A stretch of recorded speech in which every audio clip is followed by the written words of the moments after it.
పెద్దలు, మాజీ ముఖ్యమంత్రి, ప్రస్తుత ప్రతిపక్ష నాయకులు శ్రీ నారా చంద్రబాబు నాయుడు గారికి మనస్ఫూర్తిగా నా హృదయపూర్వక నమస్కారాలు.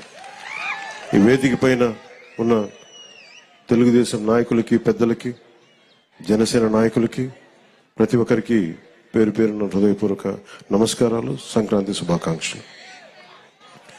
ముఖ్యంగా ఇక్కడికి వచ్చిన అమరావతికి రాజధాని కోసం, 5 కోట్ల ప్రజల రాజధాని కోసం 33,000 ఎకరాలు ఇచ్చిన ఇక్కడికి వచ్చిన రైతు కుటుంబాలకి, రైతులకి, ప్రతి ఒక్కరికి మనస్ఫూర్తిగా మీ అందరికీ నిజమైన సంక్రాంతి శుభాకాంక్షలు. గత 4 సంవత్సరాలుగా ఈ రాష్ట్రానికి పీడ పట్టింది. ఆ పీడ తొలగిపోయే టైం అయింది. ఆ కీడుని, ఆ పీడని ఈ రోజున భోగి మంటల్లో కాల్చేసాం. ఈరోజు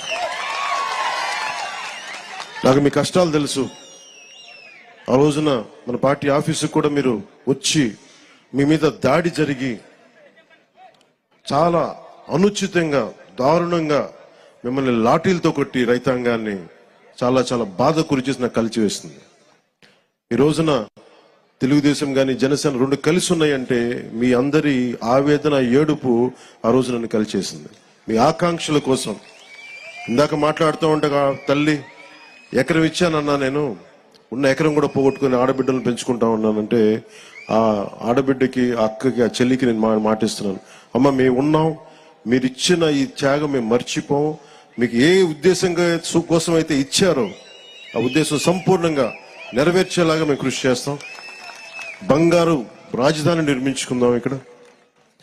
అలాగే మనం ప్రతిసారి, నేను ఒక్కటే కోరుకున్నా, ప్రతిసారి అదే సభాముఖంగా కూడా ఈ రోజున అదే మాట చెప్తా ఉన్నాను.